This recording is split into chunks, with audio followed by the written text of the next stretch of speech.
কারিগরি শিক্ষা মনে রাখবেন, আগে আমি পথ চলতে চলতে দেখতাম আমাদের দক্ষিণ কলকাতায় টালিগঞ্জে একটাই আইটিআই ছিল।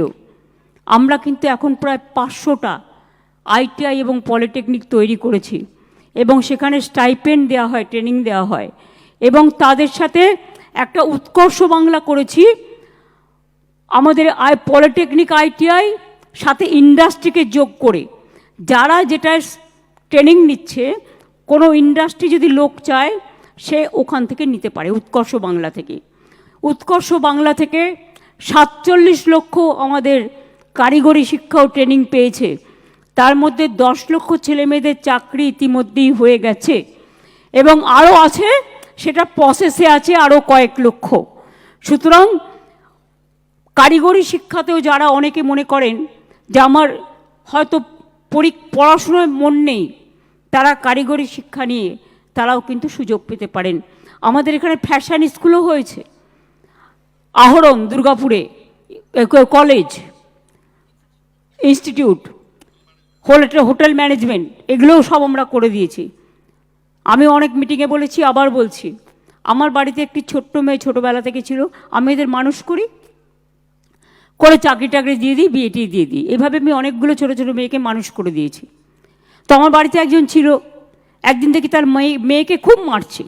আমি বললাম, তুই কেন মারছিস? বললো, ও বলছে গ্র্যাজুয়েশনে আর্টস নিয়ে পড়বে না, ও বিয়ে পড়বে না। তা আমি বললাম, ও কী পড়তে চায়? বললো, ও ফ্যাশন নিয়ে পড়তে চায়। তা আমি বললাম, তোর আপত্তিটা কিসের?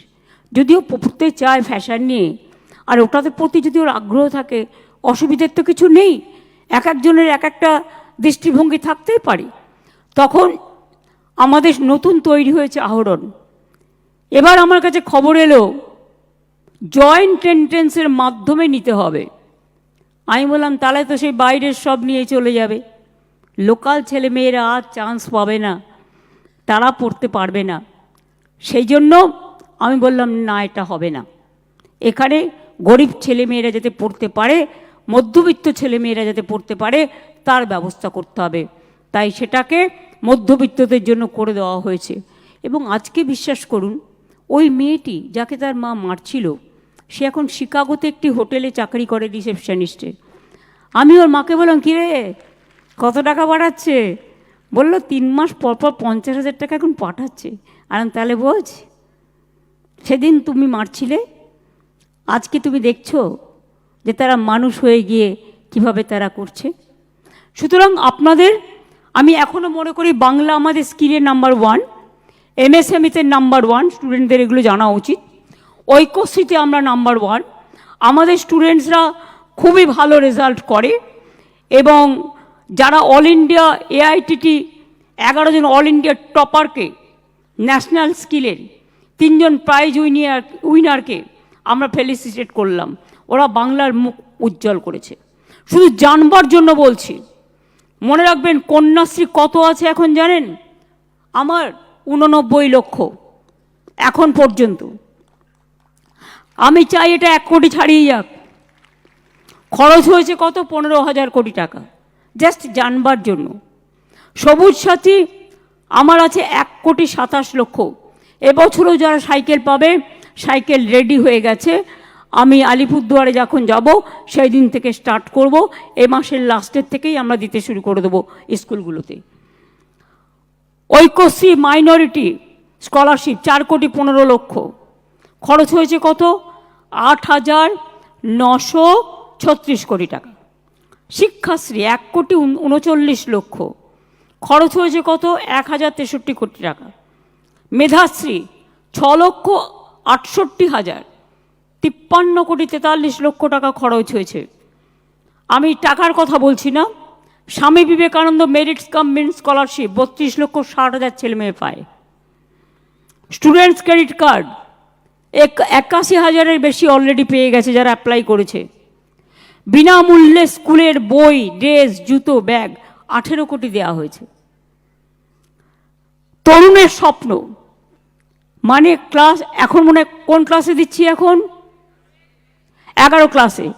আগে আমরা 12 ক্লাসে দিতাম, কিন্তু আমি বললাম 12 ক্লাসে দিয়ে লাভ নেই, তখন ওরা গ্র্যাজুয়েশনে চলে যাবে। তার আগে 11 ক্লাসে যদি আমরা দিই, তাহলে 11, 12 দুটো ক্লাস ওরা এটা অ্যাডভান্টেজ নিতে পারে। কাজেই আমরা যখন ক্লাস 11-এ কেউ ওঠে তাকে আমরা 10,000 টাকা করে দিই স্মার্টফোন কিনবার জন্য। এটার নাম দিয়েছি, নেতাজি সুভাষচন্দ্র বোসের একটা বই আছে, তার নাম তরুণের স্বপ্ন, তার নামে তরুণের স্বপ্ন। আমাদের সময় আমরা প্রায় 30টা বিশ্ববিদ্যালয় নতুন করেছি, 14টি নতুন মেডিকেল কলেজ, 53টি কলেজ, 7,000-এর বেশি স্কুলও আমরা করেছি। এছাড়াও মনে রাখবেন যুগের পরিবর্তন এসছে, এই পরিবর্তনের সাথে সাথে নতুন বিষয় যেমন আর্টিফিশিয়াল ইন্টেলিজেন্সি, যেটা ইন্টেলিজেন্ট খুব প্রয়োজন, আর্টিফিশিয়াল ইন্টেলিজেন্ট এটাও এখানে হচ্ছে, মেশিন লার্নিং, ডেটা সায়েন্স। মনে রাখবেন আমার দাদা বসে আছে, ছোটো মেয়ে আছে শিকাগোতে চাকরি করে, ও খুব ব্রিলিয়ান্ট স্টুডেন্ট, ও প্রেসিডেন্সি থেকে ফার্স্ট ক্লাস ফার্স্ট হয়েছিল, তারপরে ITI করেছিল খড়গপুরে, তারপরে সাউথ ইন্ডিয়াতে একটা করেছে, তারপরে শিকাগো থেকে আরও 3টে MA করেছে। আমি বললাম তুই ফিরে আয়, বললো আমি ডেটা সায়েন্স নিয়ে কাজ করছি। আমি ডেটা সায়েন্স, আমি বললাম ডেটা সায়েন্স নিয়ে করে তোর কী লাভ, তুই এখানে চলে এসে কর, আমি এখানে ডেটা সায়েন্সের ব্যবস্থা করে দিচ্ছি, তাহলে তো ছেলেমেয়েরা শিখতে পারবে।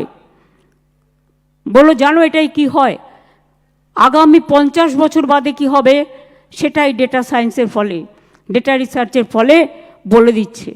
সুতরাং আগাম ভবিষ্যৎটাকে কাজে লাগিয়ে এই যে আর্টিফিশিয়াল ইন্টেলিজেন্স, আপনারা তো ফটো দেখেন, বিভিন্ন ছবি দেখবেন, ধরুন আমার ছবি দেখবেন অ্যাকচুয়াল, আমার গলা শুনবেন, বাট সেটা আমার নয়, অরিজিনাল নয়, ওটা হচ্ছে আর্টিফিশিয়াল ইন্টেলিজেন্স করে করা হচ্ছে। সুতরাং এখন যে যুগের পরিবর্তন হচ্ছে তাতে তার সাথে তাল মিলিয়ে অন্যান্য সাবজেক্টগুলোর উপরেও নজর দিতে হবে, এবং সেগুলো আমরা ইউনিভার্সিটিতে এবং বিভিন্ন জায়গায় আমরা করছি। আপনারা জানেন NUGS যেটা ল ইনস্টিটিউট, এবং পুলিশ নিজেও একটা ল ইনস্টিটিউট করেছে, তাছাড়াও বিশ্ববিদ্যালয়গুলোতেও ল ইনস্টিটিউট আছে। সুতরাং ল পড়ারও অনেক সুযোগ আছে, আইনজীবীদেরও অনেক অভাব আছে, চিকিৎসকদেরও যেমন অনেক অভাব আছে। কিন্তু আমি চাই যে যেটা নিয়েই পড়ুন না কেন, মনে রাখবেন চলার পথে জীবন শুরু হয় শিক্ষা দিয়ে। জীবনের মধ্যাহ্নে এসে, জীবনের বৈকাল্যে এসে, জীবনের সায়াহ্নে এসে আমাদের কিন্তু অনেক পথ চলতে হয়। মানুষ কিন্তু আজ আছি আমরা, কাল নেই, কারণ জীবনটা হচ্ছে ক্ষণস্থায়ী। কিন্তু মানুষ যেটা করে কর্মফল সেটা হচ্ছে চিরস্থায়ী। আমরা প্রথম থেকে যদি মনে করে নিই সেবাই আমার ধর্ম,